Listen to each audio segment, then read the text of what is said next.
Pa se, jedno je falsifikovanje ili objava neka na društvenoj mreži, ja kažem, jedno je sumnja ili optužba da je neko stavio neku neistinu, pa ste sad, društvene mreže inače naše vrve od istinitih objava i samo istine, ali kao... Pa da, meni je zbog toga dokumenta pretresana kuća, zapaljeni kompjuter, laptopovi, veštačen telefon. Strašno, ali da vam kažem, ja mislim da ste morali biti oprezniji kad ste to delili, šerovali. Stavio sam znak pitanja. Da li je ovo tačno i uopšte moguće? Dobro, može neko da izmontira, mislim, neku sliku vama i meni, neku, ne znam, scenu, ljudi koji malo mene znaju koliko se ja ne razumem u grafički dizajn, mislim, to je očigledno. Ne, svejedno, ali onda da stave upitnik, znači, to je prosto greška, mislim, to je kontraproduktivno, režim to koristi, ali to nije opravdanje ni razlog za sve ovo što sam radili. Ali šta hoću da kažem, da postoji stvarno osnova sumnja da je neko učestvovao u terorističkom aktu koji je odneo 16 života. Apsolutno je legitimno da mene i vas, bilo koga, Mišu privedu, ako postoje neke institucije koje su nezavisne, ako postoji i ove neka ozbiljna sumnja. Ali ovo što su oni naveli je skandalozno. Dakle, to predsjednik ne treba radi čak i da, nego treba da se onda oglasi neko iz policije i to kada bude već sa velikom izvesnošću nešto dokazano i potvrđeno. Njihov krunski dokaz je zapravo da neko šeta, prolazi tuda. Pa meni su 3 dana ranije, ja sam prolazio to je 3 dana ranije, ne znam da sam švrćkao. Ne, nisam tog dana bio, ali možda je moj... Pa 3 dana ranije, to je blizu. Jeste, ali jesam.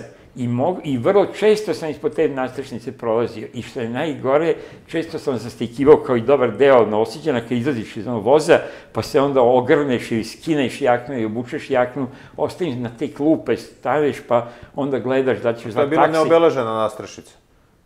Mislim, niko nije obeležio, to sam nas sagradio pre pada. Ne, naravno stvar. Ali, kažem, hoću vam kažem ovo, nemojte, ako je stvarno postoji sumnja na terorizam, treba pohapsiti sve živo, ali ovo nema veze sa tim, znači njihov dokaz je neko prolazio i da je vrteo telefon, pa vrtimo svi koji prolaze dok čekaju ili idu na neki voz, negdje otputuju, vrtimo telefon.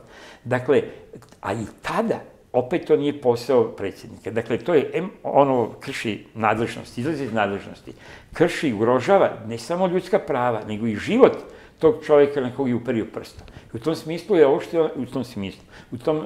je ono što je rekao Bačulov i što je najavio valjda neku tužbu, to je elementarna stvar. Svako od žrtava, ali porodica žrtava, može, ili neko samo neuračunljiviji malo mentalno gledalac tih emisija i tih televizija o kojima govorimo, može sad da uzme pravdu u svoje ruke i da kaže, evo ga, znači on direktno ne prozvao čovjek. Ružno je za svaku osudu i verovatno i za tužbu. Jeste kad proziva mene ili ne znam šta za to da i ugrožava, ne znam, ljudska ili iz opozicije. Šta je, pazite, što opozicija radi stalno i na što smo navikli. Znači, što on radi, ne znam, Đilasu, Ponošu, Milošu, Francuzu, ovome, onome, dakle, Bošku svojevremeno. Znači, komu se nađe na putu ili komu je sumnjiv iz ovog ili onog razloga. Ta kampanja koje su predsjednici opozicije, ja sam gledao kad su to radili Sandi Rašković, prijateljici dragoj i kad su radili to Bojanu Pajtiću. Tad su oni bili lideri dve glavne stranke opozicije. Dakle, mi smo malo oguglali kao javnost da može to da se radi, i to rade nekada on lično, nekada njegovi tabloidi i mediji, to je jako strašno. Nisam zaboravio, vraćali smo se na Hitvit, ali ovo je kontekst, ovo moramo da objasnimo. Strašno je što mi smo na to oguglali, što su građani, čak naši, opozicioni ili barem antirežimski, malo na to oguglali. Ali to nije lako. Nije lako živeti sa tim, jer prosto malo treba ući u te cipele, evo vi ste sad naveli svoj primer, znači ja imam neke svoje, već sam isto oguglao, a kamoli oni koji to gledaju, pa i preti smrću. Pa onda kažu, Simo, kao pušti sad Simu, Simo je budala. Pa ne treba meni akademik da me ubije, pa neće mene akademik, ne znam, niti mi je mnogo lakše ako me preti ili ako me ubije akademik ili ako je to neka budala. Tako da, hoću da kažem, malo vam treba svima više empatije. I sad je on ovde prešao igricu sa ovim snimcima. Dakle, to je kažnjivo, to je ne za tužbu, ne njegovu privatnu tužbu, mislim na ovoga Bačulova, nego to je za to da tužilac postupi evo recimo da čovjek pita predsjednika kojim saznanjima raspolaže. To ograđivanje kao ja ne kažem da je on, ali šta je on radio na stanici? Pa prošlo je 1000 ljudi je prošlo u tih par sati tom stanici. Đorđe, pomenuli ste malo pre Boška Obradovića.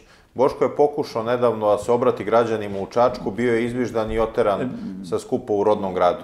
Kako vi to vidite? Jer građani više nisu kao nekada da mogu da oproste, zaborave i tako da se pomire, ili je to sada ko ispadne, koga građani provale da je lažnjak, definitivno ste? Prvo, građani nisu svi građani Čačka. U Boga mi jesu, jednoglasno su zviždali. Ne, čekajte, nisu bili svi građani tamo. Niti sam ja advokat, niti sam tužilac Bošku Obradoviću, niti njegovom političkom liku i delu. On je rekao da je tu bilo nekih njegovih bivših političkih protivnika koje zna koji su nekad bili bliski SNS-u i ne znam ko je spomenuo neke ZLF ili tako neke drugosrbijanske ljude. To sad vadi normalno. Vadi, ne vadi. Dakle, hoću da kažem, nemojte sada da pričamo o stvarno važnim stvarima za državu i za opstanak ove države, se mi bavimo dalje Boško s razloga ili bez razloga izviždan tamo. Boško je platio politički ceh za svoje greške, političke možda je platio surovije od nekih drugih, ima sigurno i grešnih od njega. Ja mislim da on u osnovi nije bio tako veliki grešnik, na kraju krajeva nije uspeo, pravio je pogrešne procene u nekim trenucima, ja verujem da je imao dobre namere. Da li je bilo nekih kompromisa u nekim fazama te političke karijere, verovatno je bilo, ali kada je platio za njih malo preveliku cenu. Sada je prešao na ovu stranu podrške, bezrezervne podrške studentima, neko će reći da je to, ja verujem da je iskreno, ali mogu se to tumačiti i da je pokušaj neke političke vađevine ili vraćanja, šta god daje. Ili nabijanja cene da ga ubace, da bude milicin savjetnik. Nemoj, sad to sa miličnim savjetnikom, mogo je da bude... Bio je koalicijni partner, što? Bio je koalicijni partner i platio je cenu za to, ali mislim, kažem, u to vreme je Milica imala zaista vrlo patriotske izjave koje smo potpisali svi mi. Ja znam da je vama to omiljena tema, Milica i Boško. Kažem, zaista tema nije ovde Boško, to duše može da bude samo to... Nego tema, da li je narod počeo konačno se opametio da ne prašta jednom ko se proda, to je to? Ja sam za to da se to ko se jedan proda, da bude osuđen, ali pritom ja ne znam da li se Boško prodao, na Milicu znamo, otišla je, promenila je stranu, ali budemo realni, niti ona prva, ni poslednja koja je to uradila, pa mislim, velike zvezde naše demokratske opozicijne scene su to uradile. I DS-a, i DSS-a i tako dalje. Pa bila je ministarka i pre nje je bila ministarka Goca Čomić koja je na srpsku politiku ostavila veći trag, imala veći uticaj tokom 20 godina nego Milica Zavetnica. Dobro, ideja sada ne postoji. Ne postoji, ali je bila ministar u nekoj fazi. Pa onda i neki drugi. Dakle, manite to, evo i sad ja pozdravljam ovo što je Dana Grujičić sad kao se otreznila, opametila, osvestila, kako hoćete. Meni je drago svako ko promeni stranu, neću da ga sada kaštigujem. Ili što bi rekao pokojni patrijarh German, znači ne Pavle, nego German, praštamo ali ne zaboravljamo. Dakle, ja sam otprilike tu nisam patrijarh, ali preporučujem taj stav, praštam ali ne zaboravljam.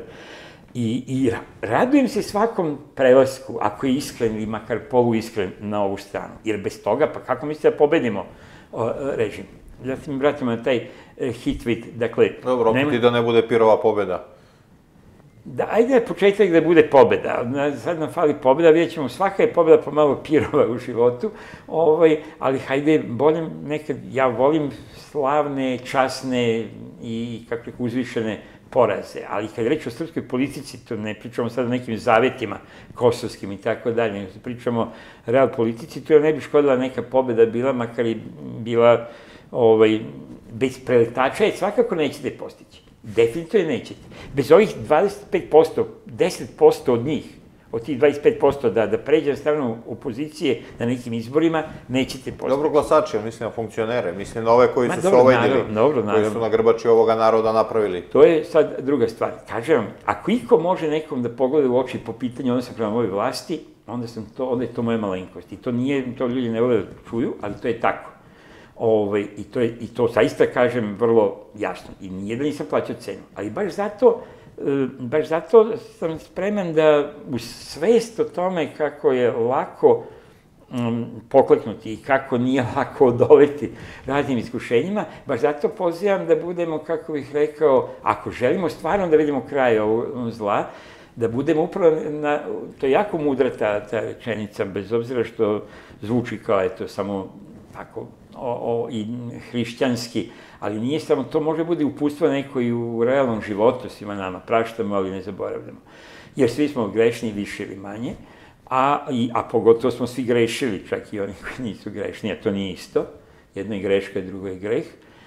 A pogotovo u srpskoj politici, onda nema nikoga, jer i ovi možda su, evo, ja verujem da među mnogima u ovim akcijama na ulici, ne govorimo o protestima, ne govorimo o ovima što su sad aktivirali po ovim zborovima, ima tu ljudi koji su bili za razne opcije, uključujući ovu vlast.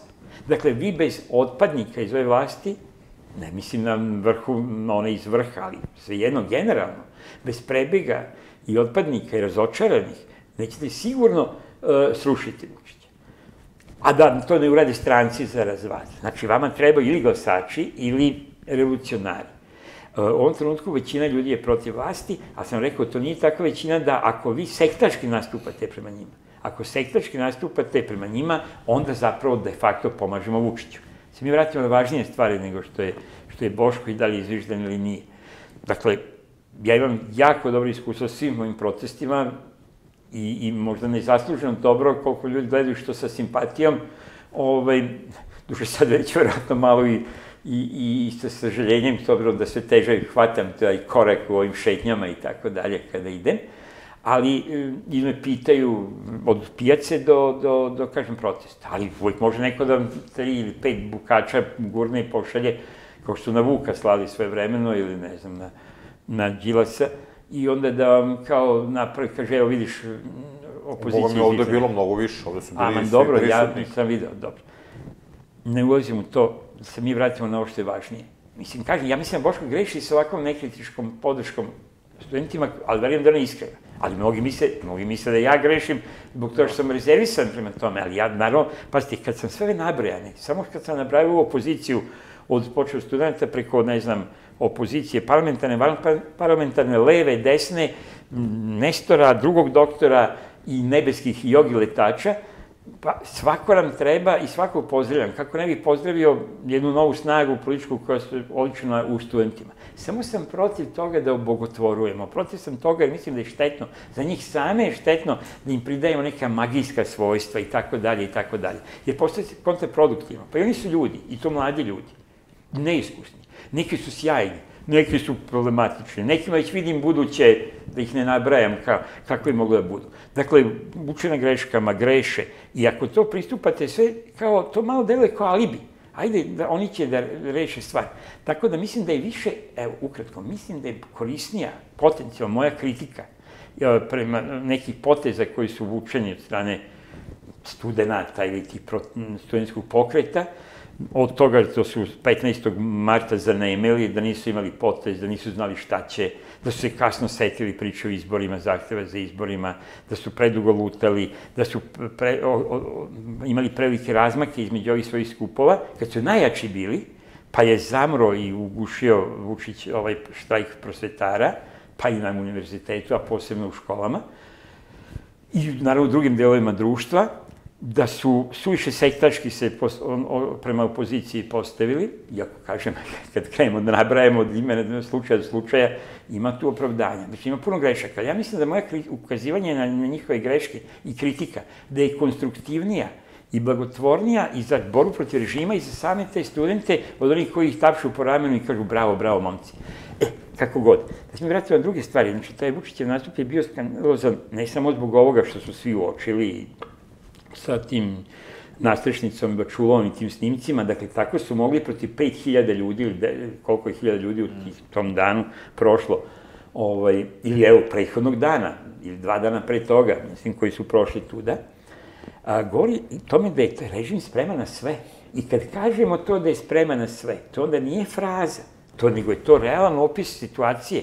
Nije bitno da će biti meta Đorđe, Miša, Ljuba, Pera, nedužni ljudi koji su otišli na železničku stanicu. Naravna stvar, ali su oni uspeli, dakle, da od svakako odgovornog, na ovaj ili ovaj način, da se otprilike predstave kao žrtve neke međunarodne terorističke zavere.